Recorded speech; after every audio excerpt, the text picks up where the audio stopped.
I stood outside the door of the house in Sugar Land, Texas, the house I had paid $136,800 to buy, with a suitcase in my hand and a yellow envelope in my coat pocket. Inside that envelope were the ownership papers, clearly stating my name, Mavis McClendon, and they, Terrence, my son, and Charisse, my daughter-in-law, had absolutely no idea. As for me, I had just left that very house, just minutes after receiving a text message from Charisse at 9:30 p.m. Remember to heat up the leftovers in the fridge. Don't let them go to waste. At that moment, they were sitting at the Tasting Room, a luxurious restaurant in uptown Houston where each glass of wine cost more than my entire week's groceries. They were celebrating Charisse's new position, regional sales manager, 35 years old, the youngest in the company's history. The whole family was there. Terrence in the white shirt that I myself had ironed for him this morning. Charisse wearing a tight red dress, her face glowing brightly under the restaurant lights. My two grandchildren, Bryson and Nia, beaming in the photo they had just posted on Instagram. Even Charisse's mother was there, along with her siblings and relatives. Everyone, except for me. Me, the one who had woken up at 5 a.m. for the past 3 years to prepare their breakfast. The one who mopped the floors, washed the laundry, and looked after the two grandchildren since they were in kindergarten. The one who contributed $920 every month from her $1,600 pension to pay for the house they still thought was theirs.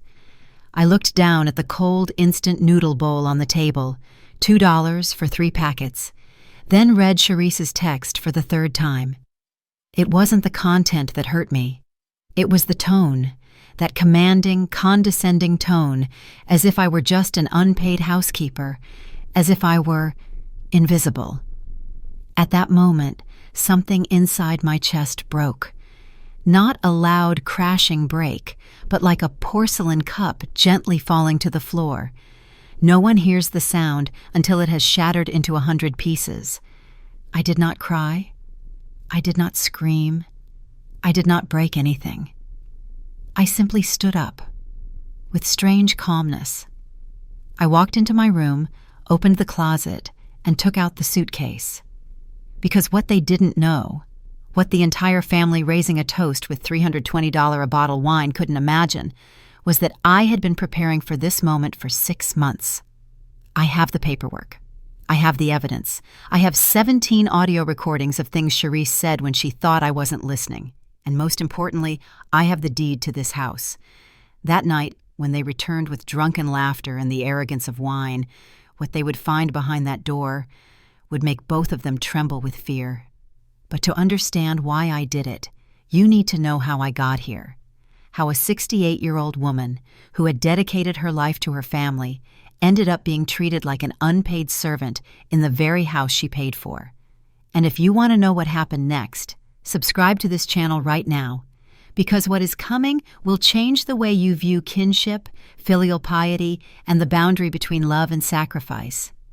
Let me take you back in time, 3 years ago, the day I lost everything, and the day I personally signed my own verdict.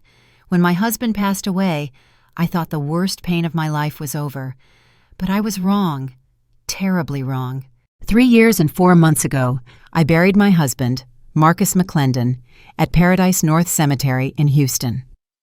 Pancreatic cancer, 6 months from diagnosis to his passing. It was so fast that I didn't have time to say goodbye. Marcus was the best man I had ever known.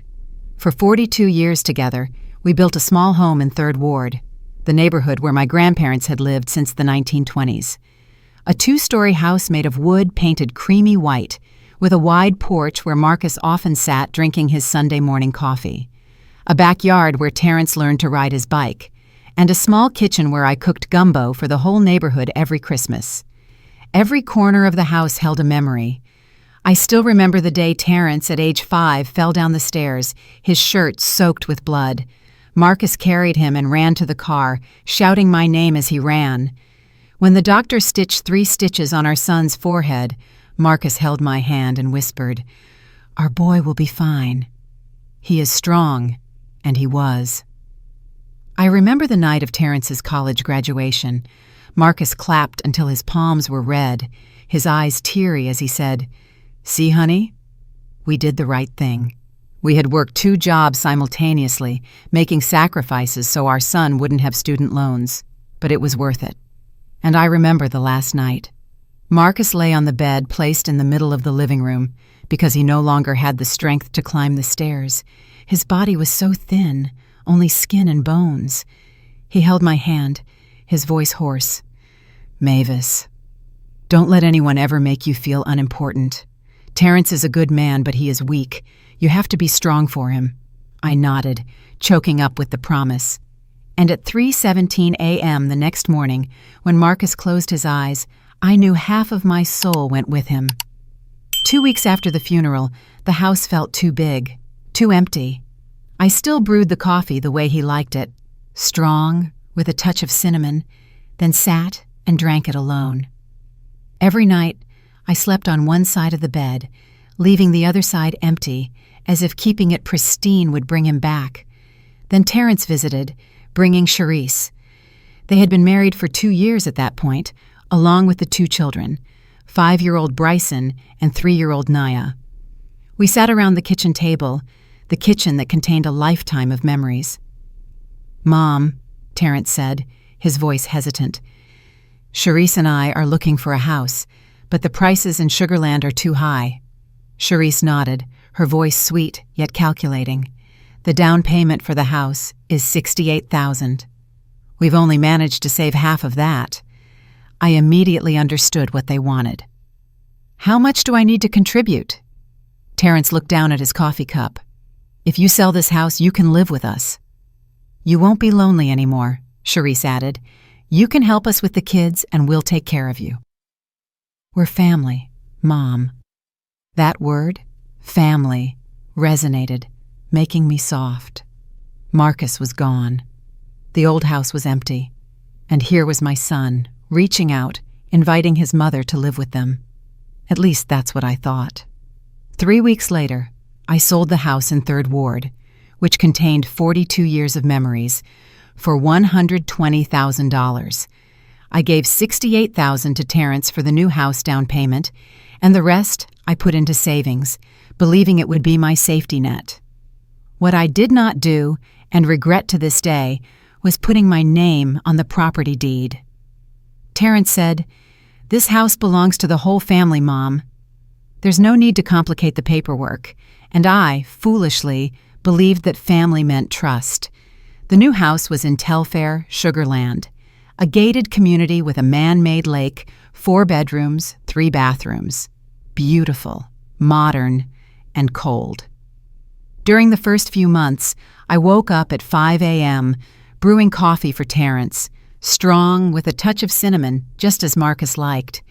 I made breakfast, combed the children's hair, took them to the bus, and then stayed to clean up. Charisse left the house at 7:30, always perfect in her business suit and the scent of expensive French perfume. She walked past me as if I didn't exist. Terrence followed half an hour later, sometimes kissing my forehead lightly, sometimes just saying, "Thanks, Ma," without looking up. I stayed home all day, doing laundry, mopping floors, organizing every cabinet. Every afternoon, Charisse would return and inspect everything. "Mother-in-law, there's still a stain on the mirror." "Mother-in-law, Bryson's shirt isn't ironed flat enough." "Mother-in-law, you are using too much laundry detergent. It's wasteful." Never Mavis, never Mom, just mother-in-law, as if I were a nameless hired help. Sometimes the biggest wounds don't come from strangers, but from the very people who once called you family. If you have ever been disrespected in your own home, you will understand how I felt then, hurt, ashamed, and most importantly, lonely. Bryson and Naya loved me. That was true.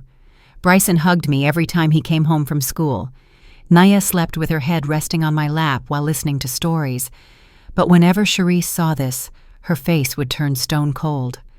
One day, Nia innocently said, "I love Grandma more than you, Mommy."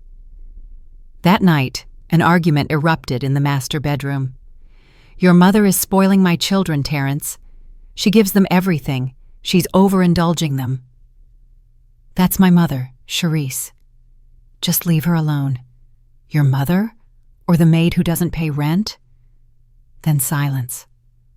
I waited for Terrence to say something, to defend me, protect me, or just one word. But he remained silent. And in that moment, I knew I had crossed an invisible line. From a respected mother-in-law, I had become a burden. From then on, the humiliations were quiet but consistent. Charisse organized parties, only notifying me at the last minute. She introduced me to her friends as Terrence's mother, who helps us out around the house. On Christmas, when the whole family took photos, she asked me to hold the camera. Mother-in-law has a steadier hand. I stood behind the lens, watching them smile brightly.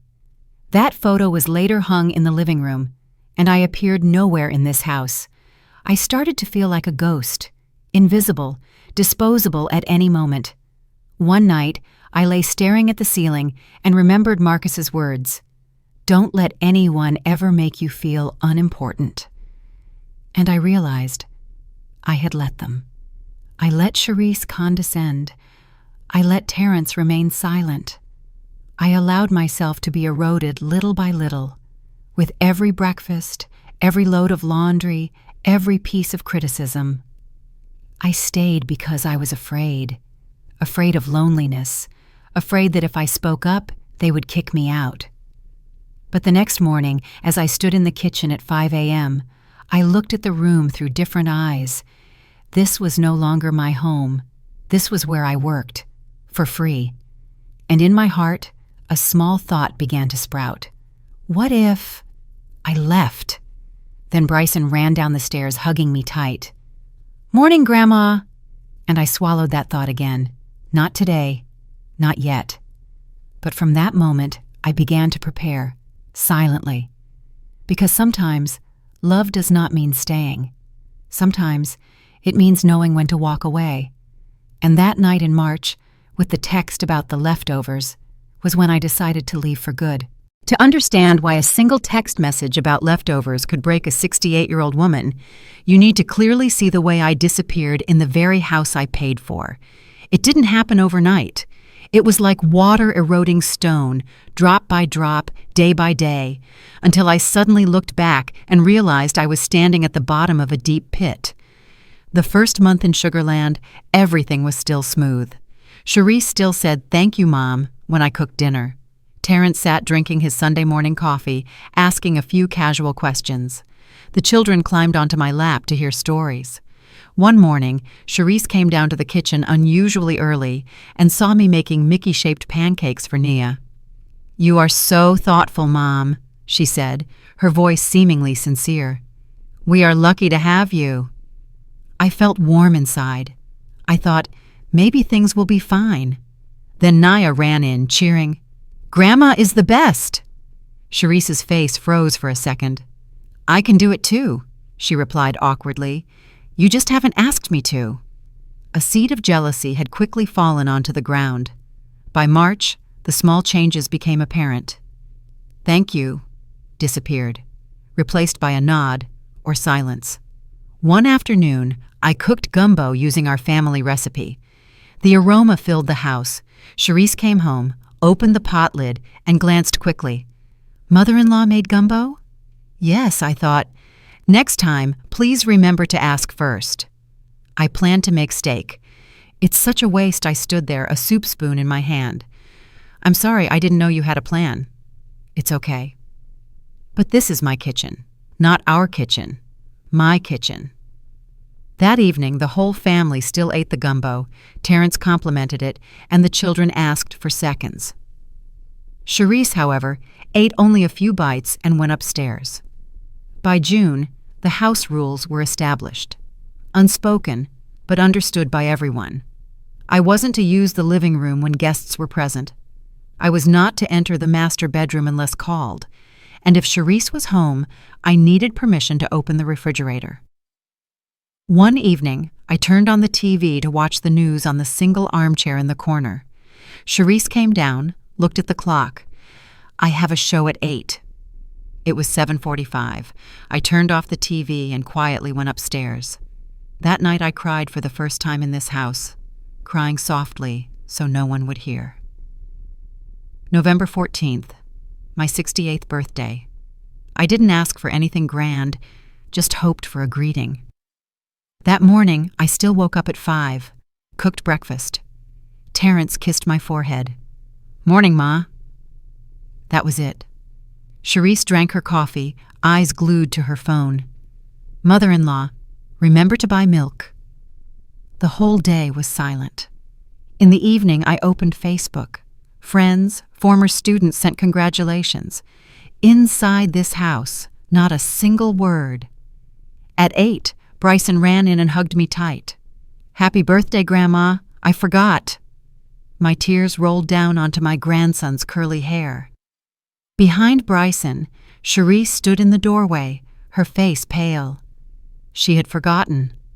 Terrence had forgotten too. By the second year, I was no longer family. I was the unpaid housekeeper. When Charisse's friends came over, she introduced me. "This is my mother-in-law. She helps us look after the house." Not Terrence's mother, not Mavis, the retired teacher. Once at a book club, 5 women sat in the living room, wine glasses in hand. I brought out a tray of cookies. "Oh, thank you. Who is she?" "My mother-in-law. She lives with us and helps with the housework and looks after the kids." "How convenient. Saves on daycare." They laughed, and I stood there with the empty tray in my hand, feeling like nothing more than a piece of furniture. The deepest wounds sometimes make no sound, just a choice of address, a glance, an exclusion from the frame. If you have ever been treated like an object in your own home, you will understand why a short text message could break a lifetime's worth of spirit. Many times I wanted to say, "Enough is enough," but I was afraid. Moment 1. I had a fever, my body ached, but I still woke up at 5 to make breakfast. Terrence briefly asked, "Are you okay?" I was about to ask him to manage on his own, but seeing Charisse on the stairs, I swallowed my words. If I wasn't useful, would they still need me? Moment 2, the second Christmas, as I stepped into the frame, Charisse handed me the camera. "Mother-in-law, please hold this." I wanted to say, "I am family," but Terrence looked at me pleadingly. "Ma, please don't cause trouble." I stood outside the frame. Moment 3. One evening I was scrubbing the toilet when I heard Charisse on the phone. It's like having a free maid. She wakes up early, does everything, and doesn't need a salary or time off because she's family. I froze behind the slightly ajar door, my hand still holding the brush. In the 3rd year, I became a ghost. Walking past the living room, no one looked up. When I spoke, no one answered. I existed to serve. One afternoon in February, 3 months before the night of decision, everything hit rock bottom. I had a severe flu, unable to lift myself. At 6:30, Charisse knocked on the door. "Mother-in-law, we have to go to work. Please wake up and make breakfast for the kids. Just eggs and toast, 15 minutes. I dragged myself to the kitchen, finished, and everyone left. Not a single question. "Do you need a doctor?" In the afternoon, I lay gasping for breath, hearing Charisse's phone call through the cracked door. "She's still here. Terrence feels guilty. When she gets older and weaker, she has that pension. She's done her service. Maybe it's time to suggest somewhere else for her to be happier." I understood. They were waiting for me to disappear. In that very moment, I decided, I will not die here. Not like this. I will take back my life. And from that day, the plan began. The night I lay sick and heard Charisse talking about a future without me, something surged within me that wasn't anger nor pain, but an icy clarity. The next morning, I still woke up at 5, made breakfast, took the grandchildren to the bus, and did the laundry as usual. But inside my head, a planning machine had started. Step 1, the paperwork. That afternoon, when the house was empty, I went up to the attic. In an old cardboard box, I found the yellow envelope. With trembling hands, I opened it. 1247 Sweetwater Boulevard, Telfair, Sugarland, Texas, 77479. Owner, Mavis Eleanor McClendon. Only me. I remembered Mr. Caldwell, the notary, advising me the day we signed, "Since you provided the entire down payment, it's best to put your name first. You can transfer the deed any time." Terrence had nodded in agreement, then said later. And later never came. I took photos, saved them to the cloud, emailed them to myself, and made 3 copies. The original deed I hid at the bottom of my mother's sewing box, a place no one in the house knew about. Step 2. The records. I bought a small navy blue hardcover notebook with a tiny lock. Every evening, after the house was asleep, I wrote down everything. August 2022, $68,000 down payment. From the sale of the 3rd Ward house, $120,000. September, new refrigerator, $1,890. Washer and dryer, $2,450. October, living room sofa set, $3,200. I clipped receipts, took screenshots of transfers, and noted every withdrawal. By the 4th month, the notebook was 47 pages thick. On the last page, I underlined, "Total Mavis McClendon invested in 1247 Sweetwater Boulevard, $136,800, almost all of the lifelong savings of Marcus and me." Step 3. The recordings. I went to Best Buy and purchased a small voice recorder. When you become invisible, people speak in front of you as if you don't exist. I put the device in my cardigan pocket and recorded. Recording 1, October 15th. Charisse laughing on the phone. It's like having a free servant. She does everything, no salary or day off needed, because she's family, you know. Recording 5, November 23rd. Charisse, your mother interferes with everything. When she dies, there's still the pension. Maybe we should suggest a different place for her to be happier. Terrence, let me think about it. Recording 8, January 8th. Charisse's friend. Saves so much on daycare. Charisse, she sold her house and gave the money to Terrence, so she's basically paying to live with us. 17 recordings in total. Each one was a piece of a singular puzzle. I was not family. I was an asset. Some battles don't require shouting. They just need black and white paperwork, a few receipts, and the true words spoken when people thought you weren't listening. With enough evidence, silence becomes the ultimate blow. Step 4. Allies. I called Jada, my niece, a 37-year-old property lawyer, sharp as a knife. I told her the main points, the down payment, the deed in my name, and the contributions. Jada scribbled notes, then asked, "Auntie, you completely own that house? And they don't know?" "That's right," she sighed. "You have a golden case file. Legally, they are like tenants without a contract. You have a basis for anything, demanding they leave, claiming back rent, or selling the house. For now, I just need to know my rights. You have all of them." For the first time in 3 years, I exhaled without feeling pain. I then called Dolores, a friend of 40 years from 3rd Ward. "Is the upstairs room at your place still empty?" "It is." "What are you planning?" "I need a place to go." "That room is yours anytime." The activation. By early March, everything was ready. Paperwork, evidence, recordings, lawyer, and a place to stay. I was just waiting for the catalyst. On the night of March 14th, my phone vibrated. "Remember to heat up the leftovers in the fridge. Don't let them go to waste."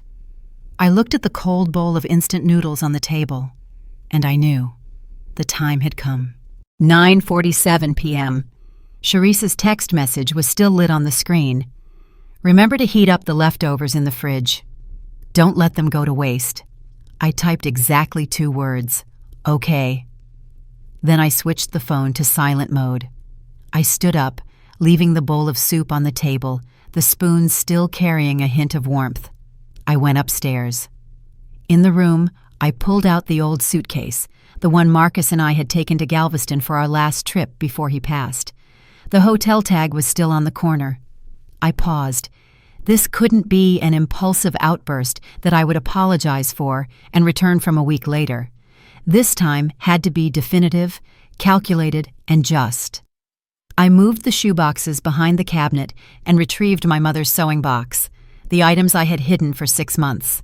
Inside, the blue hardcover notebook, the Sony voice recorder, a USB with 17 audio files, and the yellow envelope containing the property deed. I turned to the last page of the notebook. Total investment amount, $136,800. Every number represented a sacrifice. I put everything into a small backpack, the most important things, then started packing clothes. A few cardigans Marcus had bought, the floral dress from our 40th wedding anniversary, my low-heeled shoes, underwear, and pajamas. From the nightstand drawer, I took irreplaceable items. Our wedding album, Marcus in a navy suit, me in a simple white dress in front of the Baptist church in 3rd Ward, Marcus's wedding ring on a necklace chain, the worn leather-bound Bible my mother gave me, and a picture of 5-year-old Terrence hugging his red bicycle, smiling with missing front teeth. I looked at it for a long time. How did that child become the man who could silently listen to his wife discuss putting his mother in a nursing home? Tears fell onto the glass of the photo frame. "I'm sorry, baby," I whispered, "but I have to save myself before I disappear completely." I put the photo in the suitcase. 10:15 p.m. I opened Instagram. Charisse posted a photo of chocolate lava cake with vanilla ice cream and raspberries.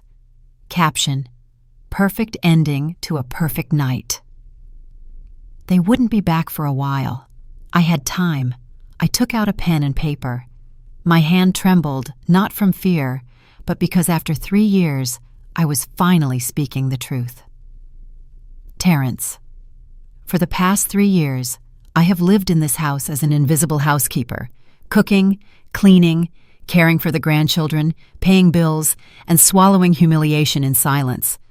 While you celebrated at a restaurant where the cheapest dish cost more than my entire week's meals, you texted me to reheat leftovers. That message was not the final straw. It was the final confirmation.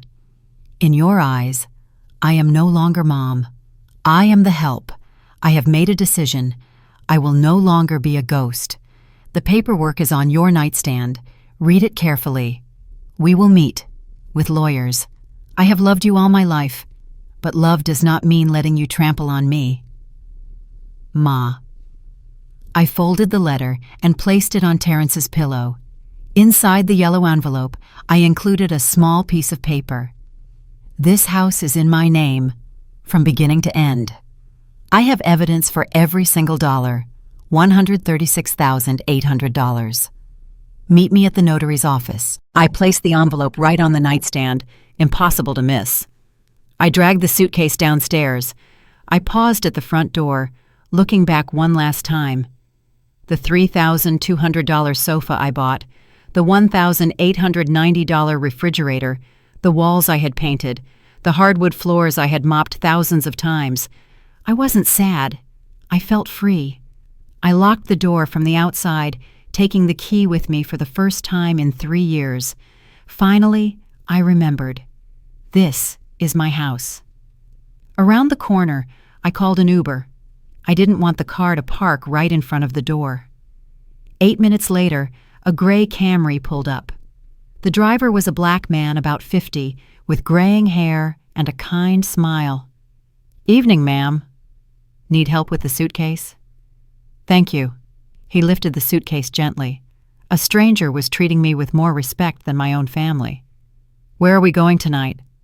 I gave him Dolores's address in 3rd Ward. "Long trip?" I looked out the window. The large houses in Telfair receded. The security gate faded behind me. "No," I said, smiling. "This is a journey home." "Going back home where, ma'am?"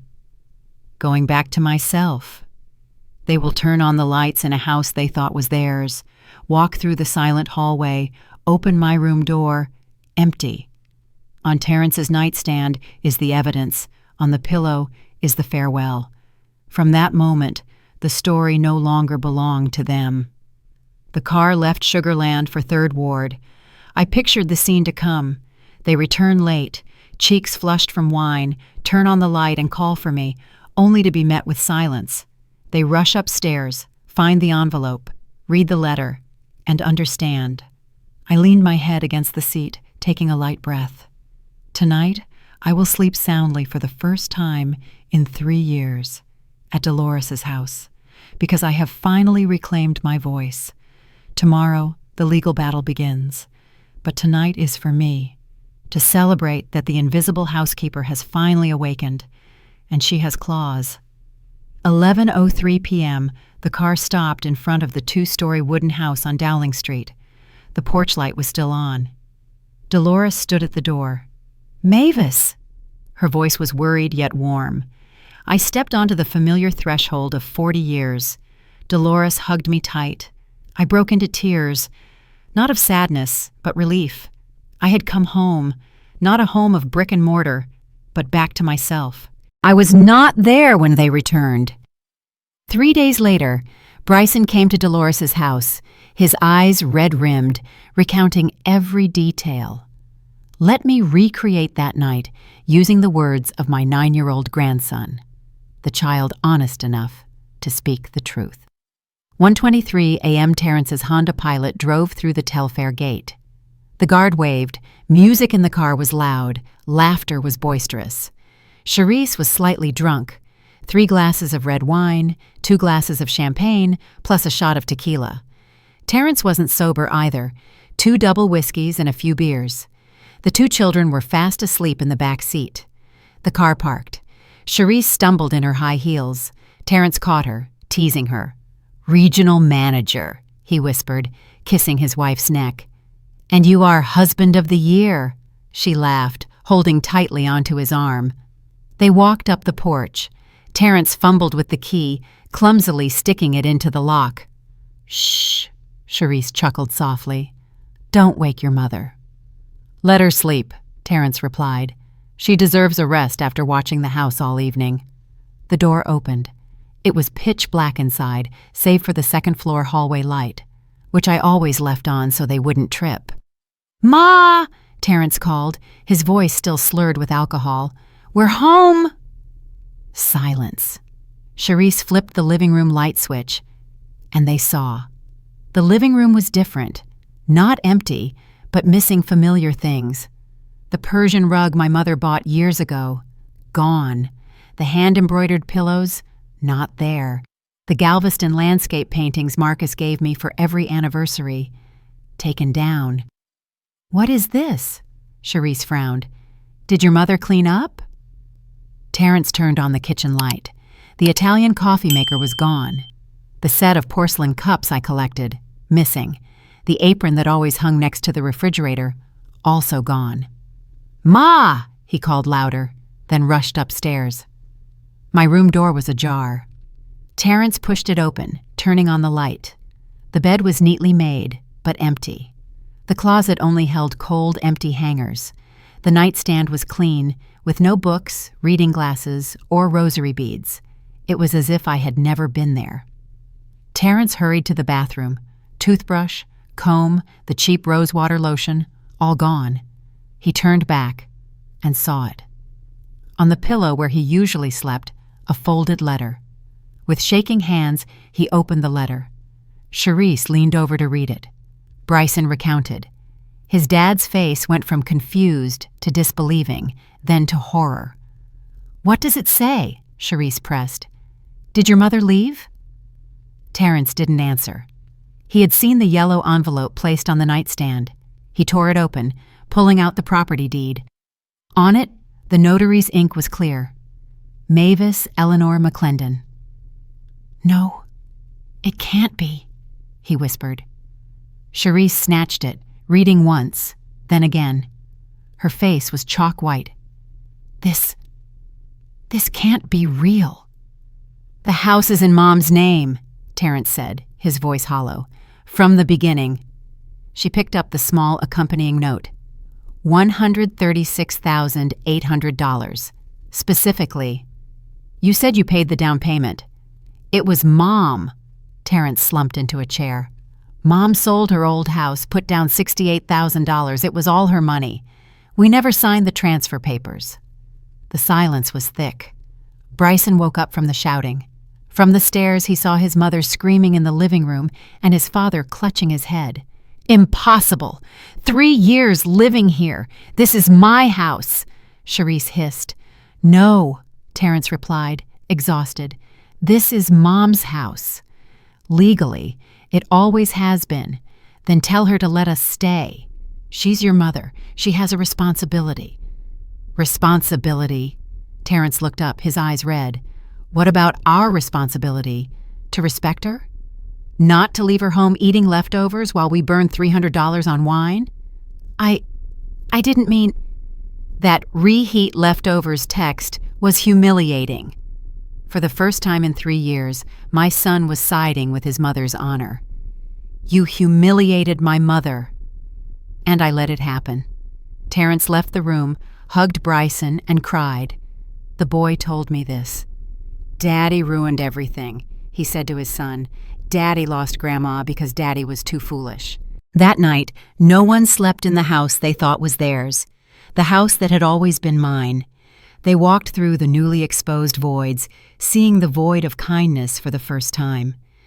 As for me, I slept peacefully, because sometimes silence is the strongest weapon, and disappearing is the only way to finally be seen. 7 a.m. I woke up at Dolores's house. Sunlight poured through the window, birds chirped on the porch, the smell of fresh coffee. It had been 3 years since I woke up without a knot in my stomach. No one in the kitchen was waiting for me to cook. No one was inspecting the bathroom. I was free. My phone displayed 32 notifications, 23 missed calls from Terrence, 15 texts, a few from relatives. I didn't open them. Instead, I posted a line on Facebook, a platform I rarely used. After 3 years of caring for a family that made me invisible, I learned this. Self-love is not selfish. It is the way to keep living. I clicked post, then went down for breakfast. They had read the letter. They had seen my name on the deed. But they still didn't know about the rest of the evidence. 17 audio recordings, the detailed expense ledger, and the notary appointment awaiting them on Monday. On the other side of the silence, the real battle had only just begun. Dolores waited for me with green chilaquiles, refried black beans, and cinnamon coffee, my favorite breakfast. "How did you sleep?" she asked, pouring more orange juice. "Like I haven't slept in years," I replied. "And now? Now for the legal part." At exactly 8 o'clock, I arrived at Jada's office in downtown Houston. My niece hugged me tight, placing a hot cup of coffee in my hand. "Aunt Mavis, you are truly a legend." I tossed and turned all night over this case. I placed the yellow envelope, containing the property deed, the expense ledger and receipts, the USB with 17 audio recordings, and the old phone with the photos on the table. Jada laid everything out like an investigation file. The more she examined, the brighter her eyes shone. "The deed is in your name. The transfer statements, the receipts, and here, the recordings." She played a few clips. Her composed face turned to indignation. "Like having a free servant. When the old woman dies..." "She's finished her role now." Jada clenched her hand. "With this much evidence, anything you want, we can achieve. Immediate eviction, claiming back rent, requesting emotional damages." I said slowly, "I need them to understand what they lost, what they did, and to learn that love is not free labor." Jada nodded. "Then we'll make sure they remember the lesson for life." We worked diligently for 3 hours, drafting the lawyer's letter, setting the notary schedule, property appraisal, and a calculated table of back rent based on market value. At 11:47, Jada sent the first legal document.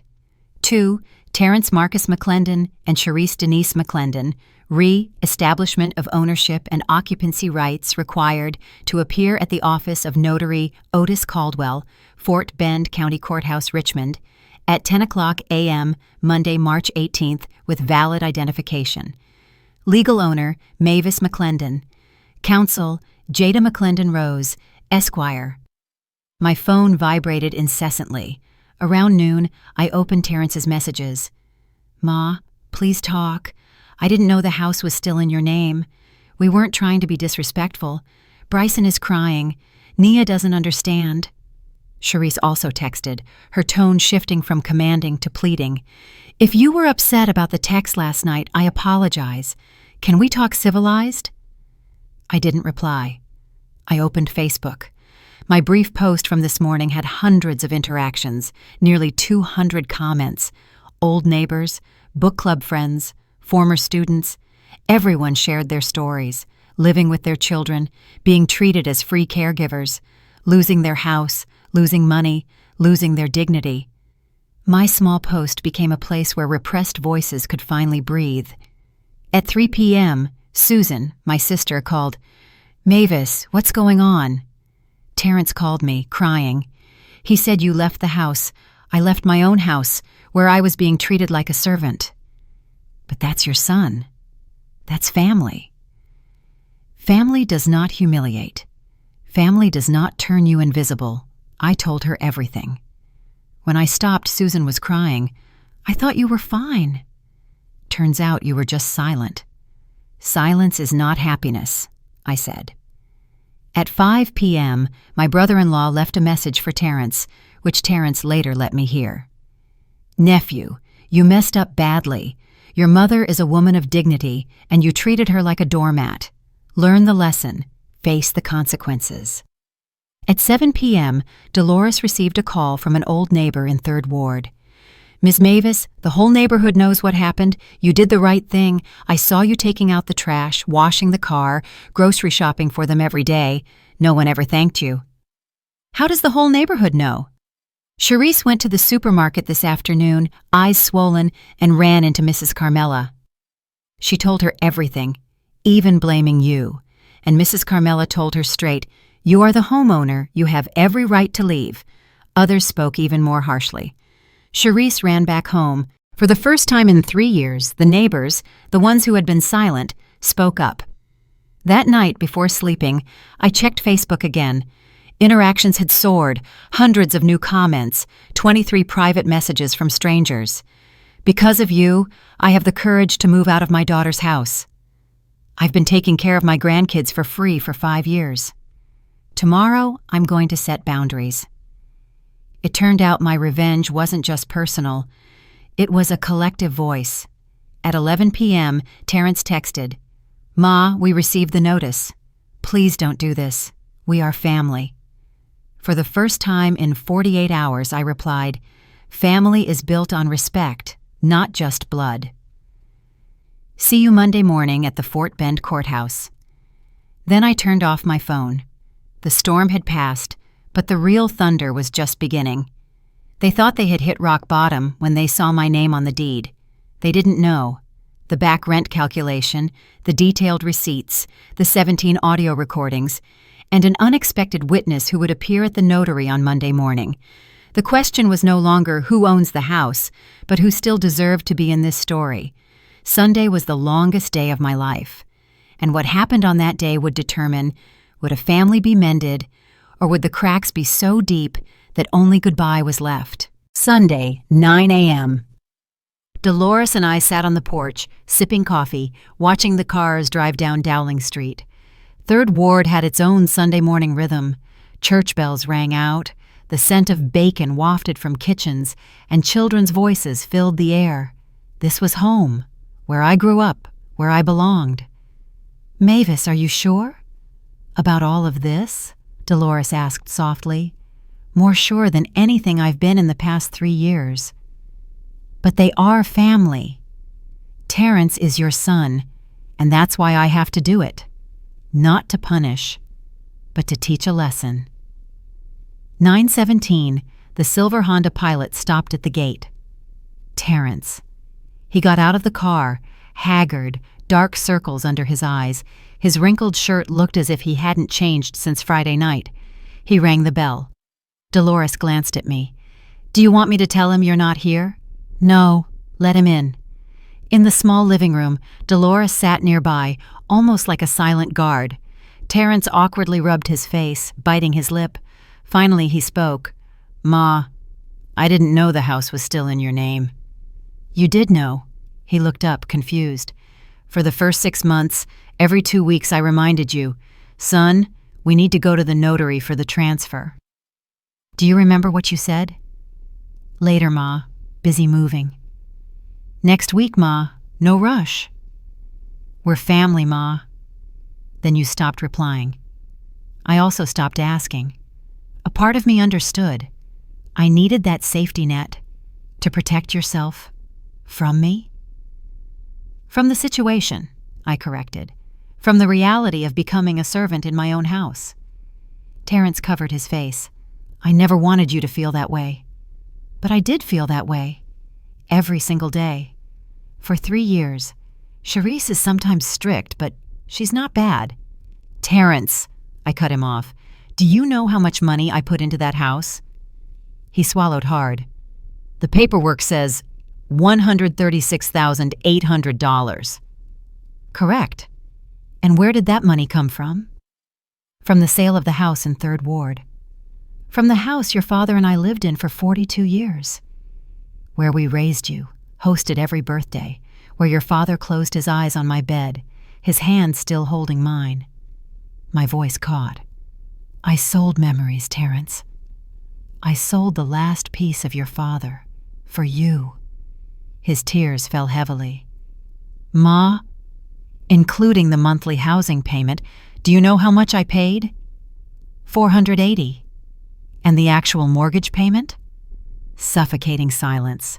$1,400. I supplemented $920 from my $1,600 pension.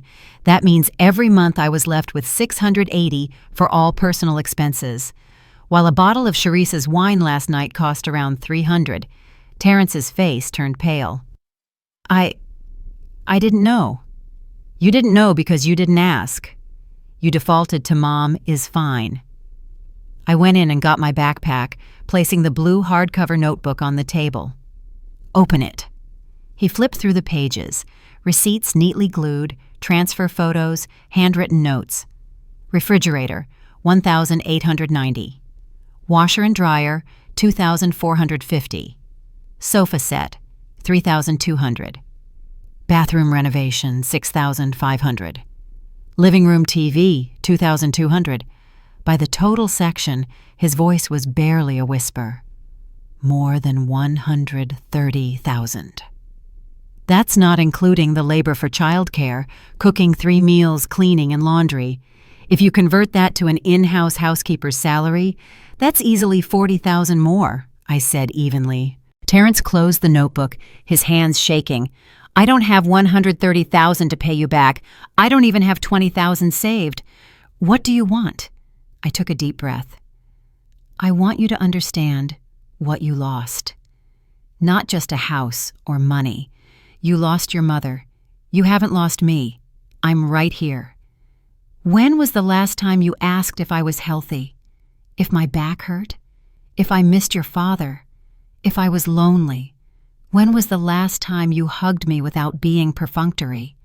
The silence was suffocating. "I became a service, not your mother anymore. And you let that happen. I'm sorry," he sobbed. "Sorry doesn't buy back 3 years of my life," I replied. I placed the USB next to the notebook. "Listen to all of it when you get home. Alone, without Charisse." "Why?" "Because if you listen together, the 2 of you will divorce tonight. Although Charisse made my life suffocating, the grandchildren don't deserve a broken family." He looked at the USB like he was holding a bomb. "What's on it?" "The truth. 17 audio recordings, conversations Charisse thought I couldn't hear, where she discusses how to push me out of the house, where she mocks me to her friends." "I will listen." He stood up, taking the USB and the notebook. "Monday, 10 o'clock, Caldwell Notary Office in Richmond. I will decide who I take with me." He paused at the door. "Is there any way to fix this?" "Yes. Learn, change, and teach your children that the elderly are not property, their mother is not a servant, and love and respect are not optional." He left. Dolores put her arms around me as tears streamed down my face. "Did you do the right thing?" "I don't know. I did what needed to be done." In the afternoon, Bryson rang the bell. He was alone. Seeing me, he hugged me tight, sobbing, "Grandma, I miss you." I knelt down to his eye level. "Grandma left to remind everyone that I am important." "It's not your fault. Daddy is very sad. Mommy cries all the time. Are you coming back?" I looked deeply into Bryson's 9-year-old eyes. "I don't know yet, but I love you, and you are not to blame." We sat for 2 hours, eating cookies, reading stories, playing dominoes like before. When Terrence came to pick him up, his face was ravaged. "Did you listen?" I asked. He nodded. "All of it." "Then I'll see you tomorrow." That night, I didn't sleep peacefully. I knew the morning at the notary's office would define everything, not just the fate of a house, but the answer to whether a family could be mended. Monday morning, it won't be just Jada and me at Caldwell's office. An unexpected witness will walk in, bringing the final piece of the puzzle. Who owns the house is clear. The question remains, who still deserves to stay in this family? Monday, 9:30 a.m. I arrived at the Fort Bend County Courthouse in Richmond. Jada walked beside me, her briefcase heavy, exuding the sharp demeanor of a lawyer. Black suit, high heels, hair neatly pinned up. "Are you ready, Aunt Mavis?"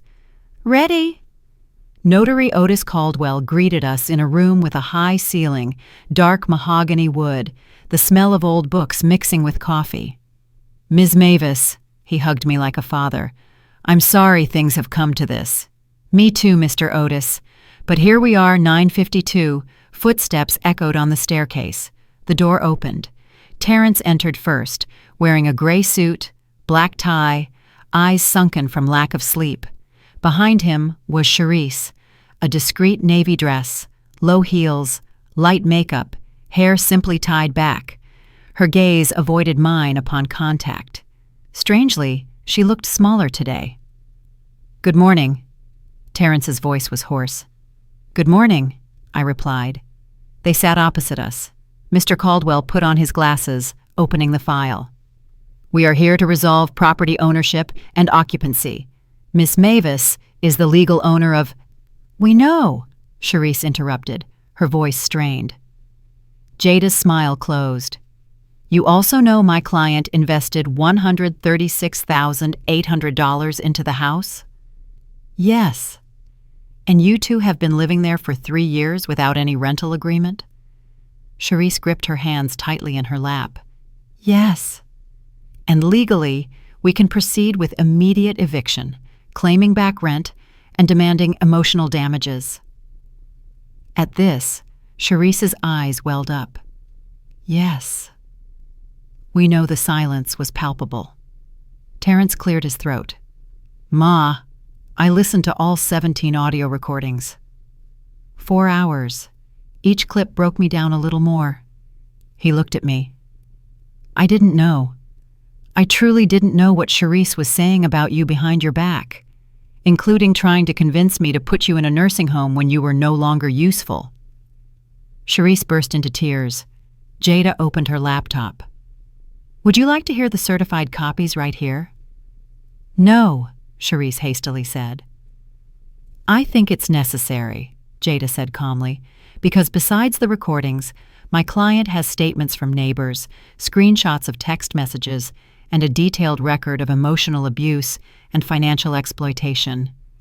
Financial exploitation of the elderly is a felony, Ms. Charisse." "No, please don't."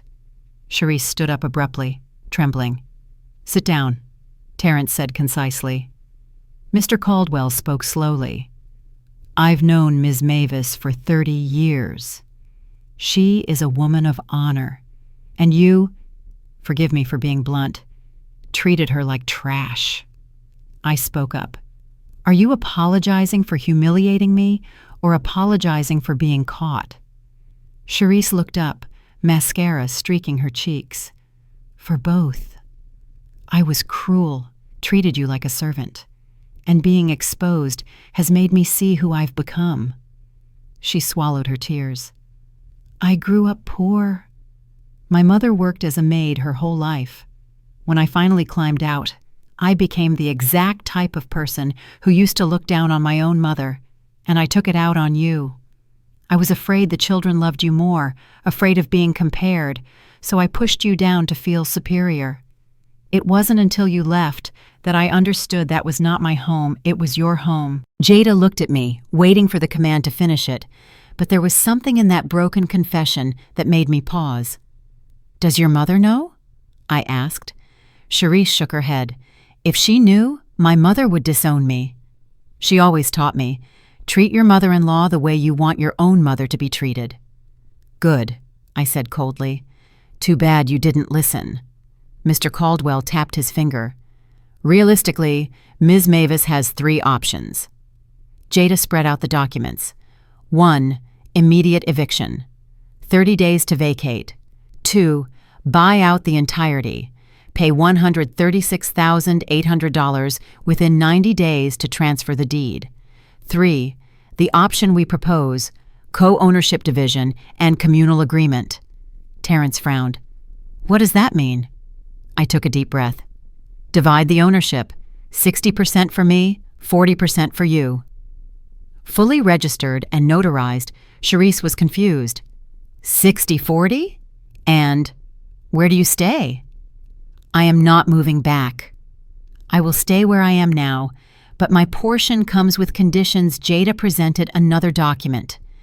Ms. Mavis will rent out her portion of the ownership to a family of her choice. They will live together in the house, sharing common spaces. The rent of $850 per month will be paid directly to Ms. Mavis. Charisse's eyes widened. Living with strangers? I want you to taste the feeling of having to share your roof with people you didn't choose, I said. The inconvenience, the lack of privacy, and the forced politeness. That was my 3 years, Terrence nodded slowly. Just as you endured us. Exactly. And one more condition. I looked at my son. Weekly mother-son therapy for 6 months. I pay for the first 10 sessions. You cover the rest. No Charisse, just the 2 of us. Terrence's eyes filled with tears. After everything, you still want to fix it? You are my son, my voice trembled. You made a grave mistake, but I won't abandon you without trying. Terrence stood up, walked around the table, and knelt down. Forgive me, Ma. I hugged my son, and we both cried. Charisse sat silently. And me? Is there any way for me to be forgiven? Start by treating the incoming tenants with kindness. Appreciate what you have, and teach your children that respect is not optional. Mr. Caldwell finalized the paperwork, the 60-40 division, the rental agreement, the protective clauses, all legal and sealed. When I walked out of the office 2 hours later, I felt lighter. They, however, were carrying home a lesson that would repeat daily. Because justice is not always about destruction. Sometimes, justice is forcing you to live with the consequences of your actions, day by day, hour by hour. In 3 more days, when the first tenant knocks on the door, an old secret of Charisse will also follow, and the house on Sweetwater Boulevard will force all 3 of us to decide, genuine atonement or just playing the role of the remorseful. 2 weeks after the meeting at the courthouse, I sat at a coffee shop next to Emancipation Park with Renee Langford, 45 years old, a nurse, widowed for 3 years, with 2 children, 13-year-old Jayla and 11-year-old Caden. After her husband's accident, she sold her condo to pay medical bills and had been renting for 3 years. Ms. Mavis, or Mavis, Renee smiled, her eyes full of hope. Are you sure you want to rent your share of the house to my family? 2 teenagers are quite noisy. I'm sure, I replied, And you need to know everything. Nothing is hidden. I told her the entire story. When she finished listening, Renee was silent for a moment. So, you want my family to become a living lesson for your son and daughter-in-law? I want you to have a decent home. And yes, I want them to learn some empathy along the way. Fair enough, Renee nodded. When do we move? April 1st. The moving truck stopped in front of 1247 Sweetwater Boulevard. I was there to supervise, my right as a co-owner. Charisse opened the door. Upon seeing me, her face flashed 10 different emotions before she forced a smile. Mother-in-law, please come in. Mavis, I corrected. Mavis. She swallowed hard. Renee led Jayla and Caden inside. The children's eyes were wide. The house is huge, Jayla whispered. And beautiful, Caden added. Terrence came out from the kitchen, looking better than he did at the courthouse, but still with a shadow of guilt in his eyes. Mavis, are you Renee? Just Renee, she offered her hand.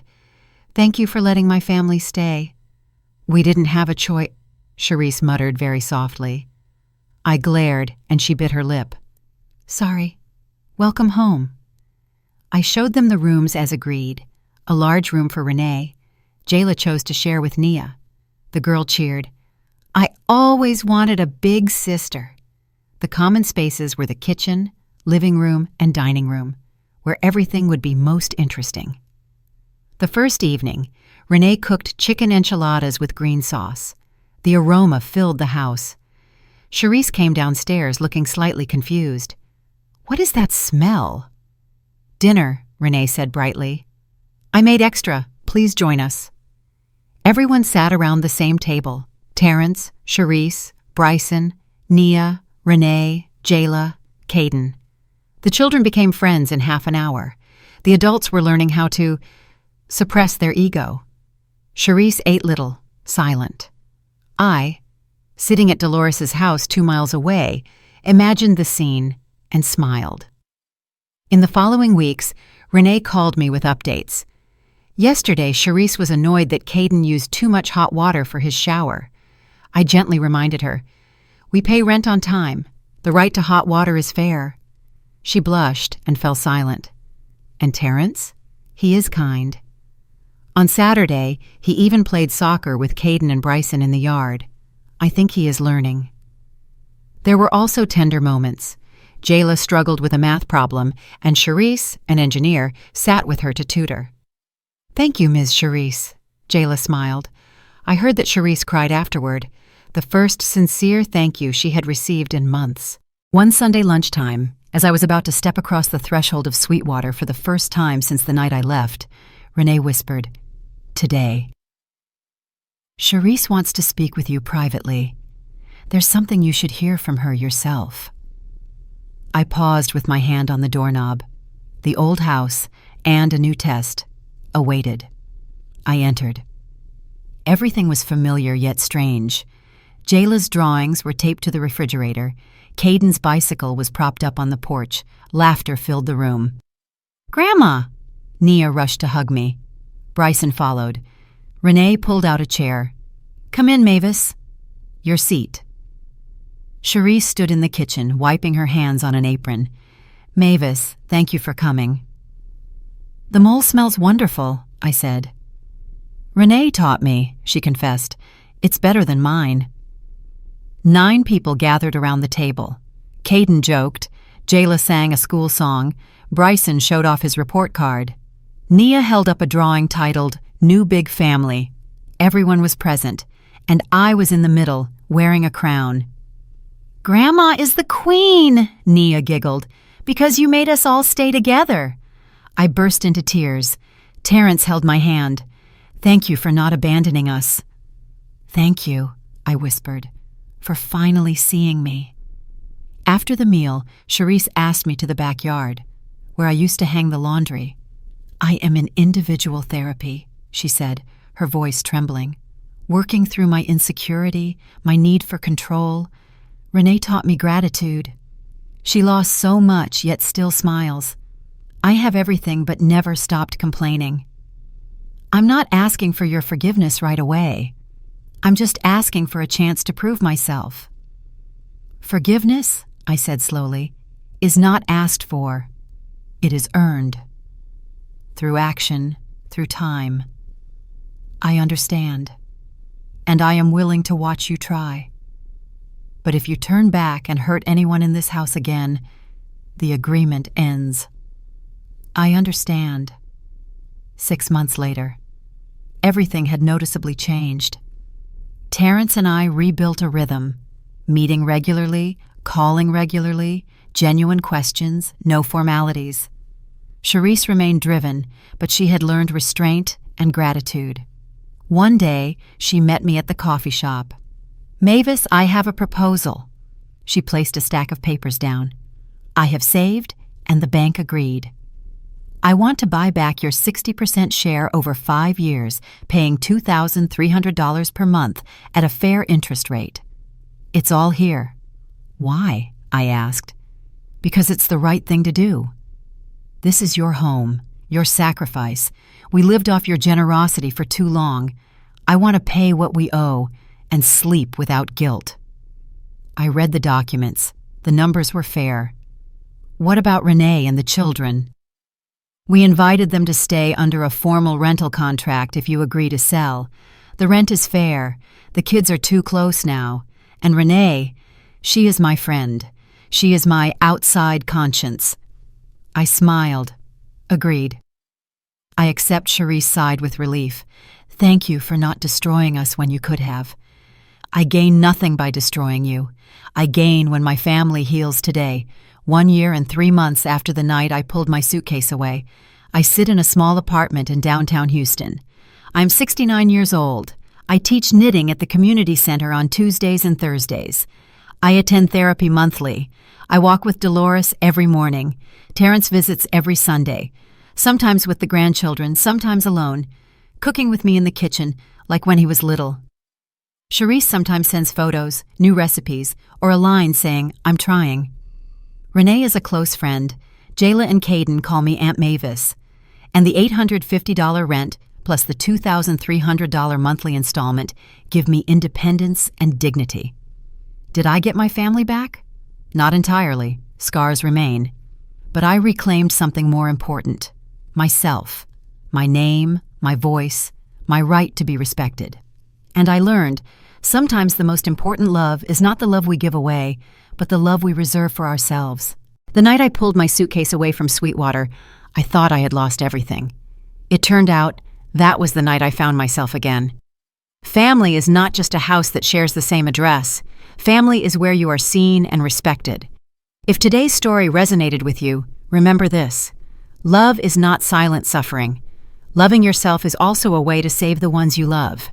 If you enjoy this kind of true life story, don't forget to subscribe to the channel so you don't miss any new episodes. Hit the notification bell to receive the video as soon as it airs. Like and share to let the story reach more people. Comment below the video. Which moment changed your view of the word family? See you in the next episode. We will continue to unlock the secrets behind seemingly peaceful doors.